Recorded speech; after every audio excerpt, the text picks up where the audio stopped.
Hello friends, welcome to my channel Swati fashion. আপনারা সকলেই জানেন আমার চ্যানেলে কী ধরনের ভিডিও দেখানো হয়।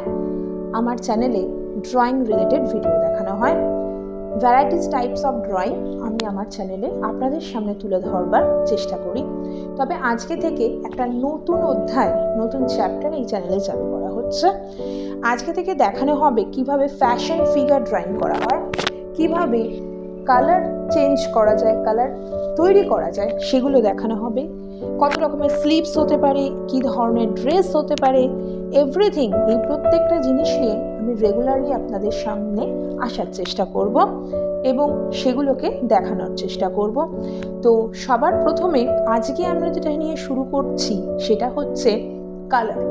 আমাদের যে কালারগুলো আমরা দেখতে পাই তার মধ্যে কোনগুলোকে প্রাইমারি কালার বলা হয় এবং কোনগুলো সেকেন্ডারি কালার, এগুলো নিয়েই আজকের ভিডিও। প্রাইমারি কালার কোনগুলো এবং সেকেন্ডারি কালার কোনগুলো, এবং সেই প্রাইমারি এবং সেকেন্ডারি কালার থেকে আর কি কি কালার হবে সেই সবটাই থাকবে ভিডিওর মধ্যে। তো চলুন আজকে দেখা যাক আমরা কি দেখতে পাই। সবার প্রথমেই আমরা স্ক্রিনে দেখতে পাচ্ছি তিনটে colour, yellow, red and blue.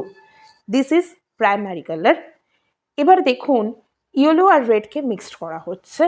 Yellow and red mixed করে একটা নতুন কালার পাওয়া যাবে। সেই নতুন কালারটা কি? Yellow half and red half, orange create হচ্ছে, আর অরেঞ্জ হচ্ছে সেকেন্ডারি কালার। নেক্সট যেটা দেখাচ্ছি, ইয়েলো অ্যান্ড ব্লু মিক্সিং চলছে। ইয়েলো অ্যান্ড ব্লুকে যদি আমরা মিক্স করি সেখান থেকে আমরা কোন কালারটা পাবো? গ্রিন পাবো। লাইট গ্রিন পাওয়া যায়, and light green is secondary colour. এরপর ব্লু অ্যান্ড রেড মিক্সিং করলে একটা নতুন কালার পাওয়া যায়, and that's colour is violet. এই ভায়োলেটও হচ্ছে সেকেন্ডারি কালার। তাহলে আমরা তিনটে প্রাইমারি কালার ফার্স্টেই দেখালাম, সেই তিনটে প্রাইমারি কালার থেকে আরও তিনটে নতুন সেকেন্ডারি কালার সৃষ্টি হচ্ছে। Thank you.